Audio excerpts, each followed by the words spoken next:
नमस्कार।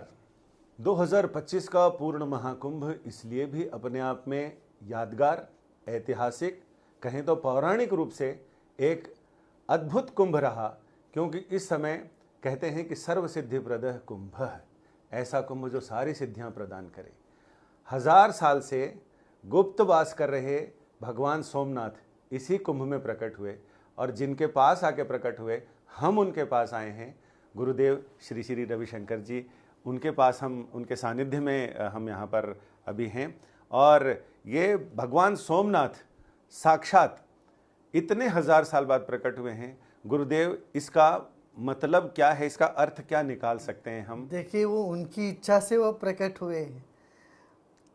ईश्वर को पंचकृत्य परायण बोलते हैं। 5 कर्म ईश्वर के होते हैं। उसमें पहले तो सृष्टि, भगवान का ही सृष्टि है सब। फिर इसका स्थिति, इसका पालन करना, फिर इसको विलय करना, वो भी उन्हीं का काम है। फिर अनुग्रह करना, भक्तों को अनुग्रह करना, आशीर्वाद देना। फिर 5वीं है तिरोभाव, माने छिप जाना। ईश्वर छिपे हुए हैं हर जीव में, ऐसे छिप गए। और सोमनाथ जी भी 1000 साल छिप गए थे। अब इस साल महाकुंभ के अवसर पर वो भी प्रकट हुए। गुरुदेव, जहाँ हम इतिहास में ऐसा वर्णन आता है कि सोमनाथ जी ज्योतिर्लिंग स्वरूप वहाँ बहुत बड़े शिवलिंग के रूप में नहीं थे, महिमा बड़ी थी, लेकिन वो हवा में कैसे? हाँ, वो भूस्पर्श नहीं होता था, वो तैरते थे। हाँ। यही सुना है ना। तो वो सच है। इसीलिए उनको इसमें बहुत आश्चर्यचकित हो के जब मोहम्मद गजनी आए थे, वो तलवार चलाता था, ये सुना है। तो तलवार जाके दीवार में चिपक जाता था, शिवलिंग के पास नहीं जा पाता था। फिर उसने हथौड़ी से शिवलिंग को तोड़ी। जब उन्होंने तोड़ा तो उसकी जो अंश थे उसको वहाँ के कुछ अग्निहोत्री ले गए दक्षिण भारत। ये तंजावुर के पास पापनाशम के साथ, जो हमारा जन्म स्थान है, उसके पास ही में एक गांव, वहाँ के अग्निहोत्री लोग इसको छुपा के रखे रहे। किसी को नहीं पता था। देखिए, बाजू वाले गांव के लोगों को नहीं पता था वहाँ है ऐसे करके, हम लोगों को नहीं पता था। फिर उन्होंने 1924 में शंकराचार्य जी महाराज जो थे, चंद्रशेखरेंद्र सरस्वती, जिनको महासन्निधानम कहते हैं, उनके पास ले गए। उन्होंने कहा भारत आज़ाद हो जाएगा, उसके बाद 100 साल तक इसको बाहर मत लेके आना। राम मंदिर बनने के बाद इसको बाहर प्रकट करना। तो 100 साल हो गया तो उनको ये भी आदेश था कि हमारे पास इसको लेके आए। जैसे बेंगलोर में एक महात्मा होंगे उनके, और वो भगवान ने अपनी इच्छा से आए, प्रकट हुए। इसमें एक चीज और कि कुंभ सर्वसिद्धिप्रद तो हुआ, उसको लेकर बहुत तरह तरह की बातें भी हुई। आपकी निगाह में इस कुंभ की अहमियत बाकी पुराने कुंभ से कैसे अलग है? एक तो सोमनाथ जी का प्राकट्य है, और इतनी बड़ी संख्या में लोग श्रद्धालु वहाँ आए, और जिनमें श्रद्धा नहीं था उनमें भी श्रद्धा जगने लगी। यही बड़ी अच्छी बात है। और व्यवस्था में भी बहुत विशाल कुंभ। मैं तो 4 कुंभ में भाग ले चुका हूँ, ये 4था कुंभ है हमारा। इतना विशाल व्यवस्था इसकी, अद्भुत व्यवस्था थी, बहुत बड़ी थी। एक दुर्घटना एक हो गई, उसके अलावा उसको छोड़ के बाकी सब इतना सुचारू रूप से व्यवस्थित था। और जब भी ये समस्या, उसको भी तुरंत उस पर काम किया गया है। और मैं कहूँगा कि वहाँ की जो सिब्बंदी है, पुलिस है, उनके लिए बड़ी तपस्या थी। वो एक तरह के उन लोगों की कल्पवास था। हमने देखा, हमारे भी कैंप चल रहे थे, हमने भी हमारा बहुत वहाँ पर भोजन वितरण ये सब चल रहा था। तो उस वक्त हमें कई इन लोगों से, आम जनताओं से संपर्क किया। जहाँ करोड़ों लोग हैं वहाँ कोई क्राइम नहीं है, कोई अपराध नहीं है। तो अपने में बताता है क्या बल क्या है इसका, मौल्य क्या है, इसका मूल क्या है, सब दर्शाता है ना। गुरुदेव सनातन धर्म में ऐसा मानते हैं, जो हिंदू भारतीय वांग्मय है, कि किसी भी देवी देवता के जो श्री विग्रह होते हैं उनमें थोड़ा सा भी भंग हो जाए तो उनकी पूजा नहीं होती। लेकिन शिव जी अकेले ऐसे शिवलिंग, अकेला ऐसा विग्रह है कि वो चाहे 1000 टुकड़ों में भी अंग भंग हो फिर भी उनमें वही गुण होते हैं। तो क्या इनमें वो जो चुंबकीय गुण था वो अभी तक विद्यमान है 1000 हाँ, साल? अभी भी है ना, है। अभी भी है, अभी इसमें है चुंबकीय गुण है, आपको दिखाएंगे।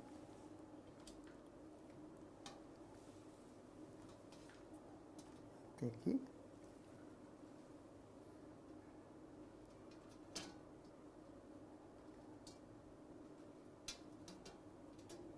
अरे वाह,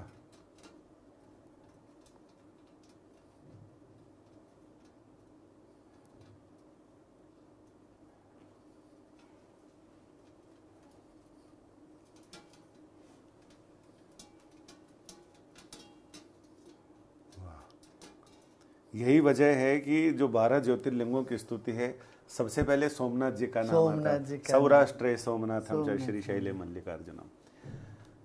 तो ये कहते हैं कि जिस समय इतिहास कहता है कि जिस समय महमूद गजनी की पूरी सेना वो अल्लाह अकबर के नारे लगाते हुए और खूनी आंखों के साथ और ललचाई निगाहों के साथ अंदर घुसे थे, तो पुजारी सारे खंभों के पीछे हो गए थे कि अब देखते हैं क्या होता है।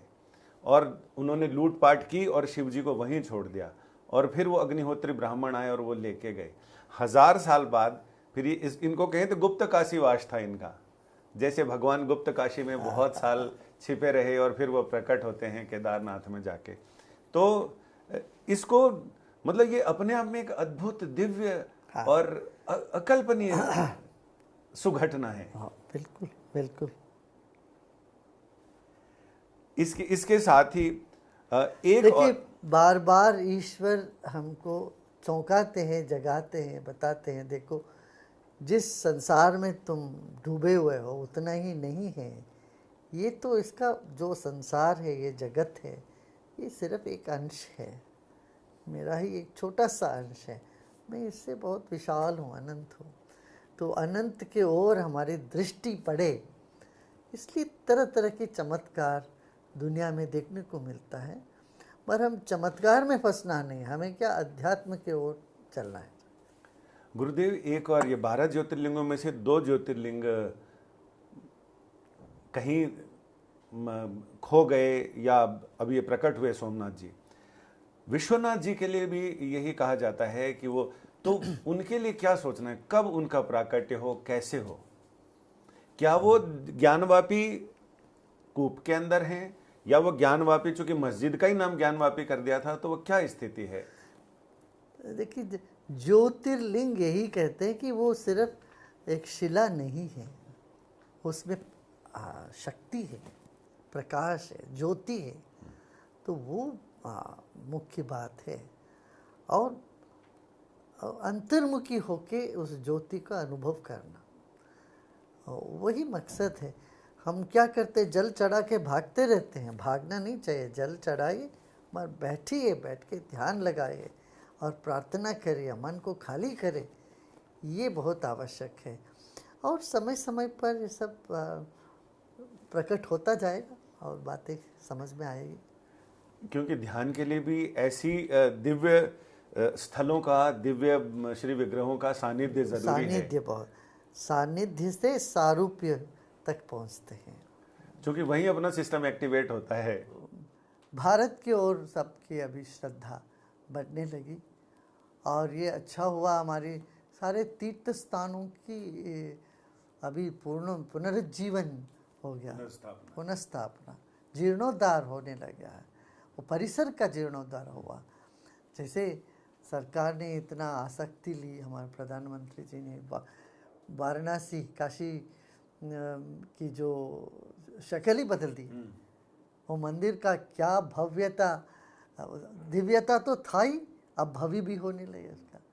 ऐसे आपसे देखिए, महाकाल मंदिर का भी इतना सौंदर्यकरण हो गया। केदारनाथ में इतना भी हो गया कि अभी पहले यात्रियों को जाने आने में कितनी तकलीफ थी, अब वहाँ का पूरा एक माहौल बदल गया।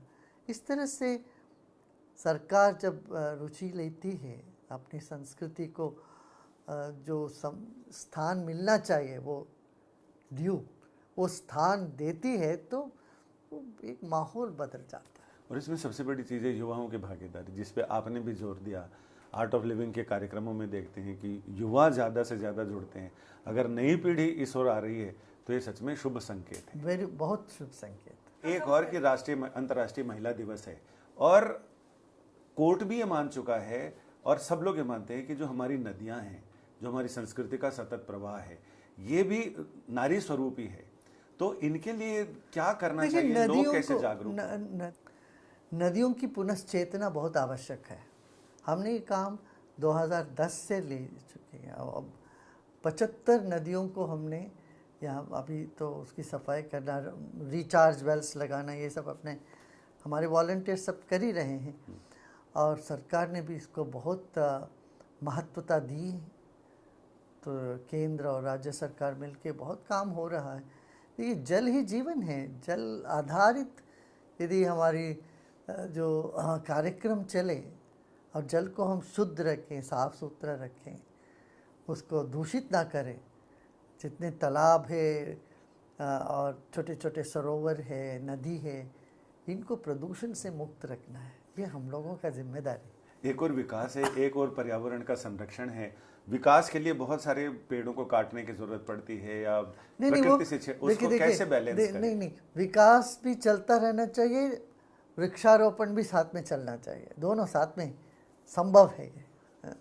आपका बहुत बहुत धन्यवाद, आपने हमारे दर्शकों के लिए इतना समय निकाला और उनकी जानकारी बढ़ाई। अगर आप मुझसे जुड़ करके अपनी समस्याओं का समाधान चाहते हैं और चाहते हैं कि आपकी समस्याओं को ज्योतिष के माध्यम से सुलझाया जाए, तो आप हमसे संपर्क कर सकते हैं, जुड़ सकते हैं एस्ट्रो तक पर।